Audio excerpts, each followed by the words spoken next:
Hello, everybody. My name is Deniz Erçetin, and I will be presenting my project of Antarctica by Antarctica for Antarctica, wastewater treatment with polar microalgae. With humanity's increasing comfort in conducting scientific research on the most inhospitable continent, priorities regarding the establishment and upkeep of Antarctic scientific bases have grown to encompass that which is beyond the strictly research-related. With the additional strain put on by global warming, it has become an obvious necessity to care for the already delicate Antarctica and its surrounding ecosystem. Various international treaties have been signed to that end. One of the greatest concerns of these aforementioned treaties is to regulate the responsible management of the wastewater that is created in these basins. Madrid Protocol is the authoritative statute that deals with this problem, and it stipulates that wastewater could be discharged only many tens of meters below in inland bases to structures which are called deep ice structures, and coastal discharge needs to abide by certain environmental regulations. And conforming by either of these standards is oftentimes quite costly for these bases. Therefore, many bases have, by a concern for the environment and as a financial necessity, chosen to pursue various wastewater treatment methods to render the wastewater reusable to various extents. One of the most common methods is to isolate the waste from the water by the use of microorganisms and ship the remaining unusable solid waste, which is a costly endeavor in itself.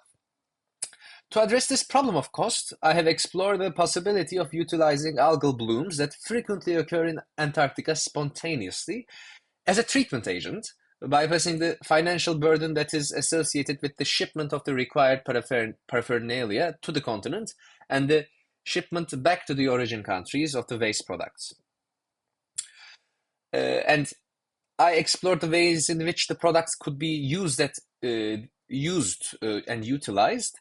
The most plausible methods I determined to be crop growth, making it unnecessary to ship the solid waste back to the origin countries.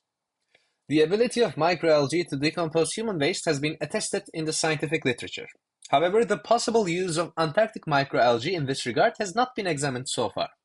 In this study, Antarctic microalgae, isolated and identified from the region, was cultivated to acquire the numbers sufficient for wastewater treatment and placed in an artificial wastewater solution prepared based on the studies in literature that properly reflect organic wastewater.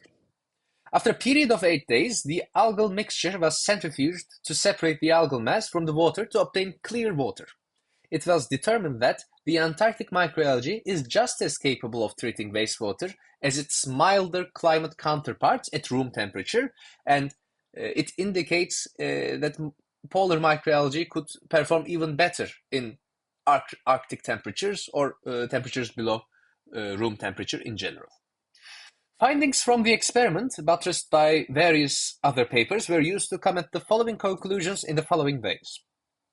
Although research was conducted on a single species due to logistical restrictions experienced, the literature is clear on the efficiency advantage of using related species of algae, which is expected to be the case in the spontaneous algal blooms of Antarctica.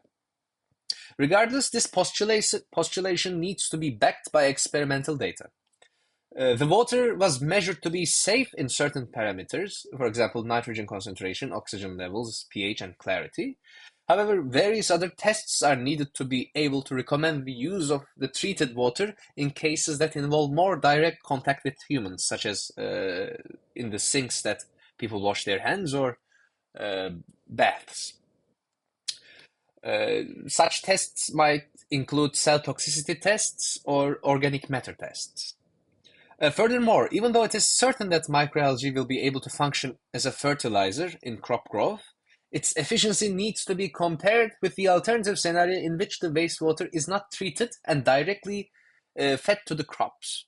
Though the inevitably unbalanced concentrations of certain chemicals in the wastewater, namely the abundant and nearly toxic presence of nitrogen, is sufficient grounds to conclude that initial algal treatment will be a net positive overall. So thank you for listening.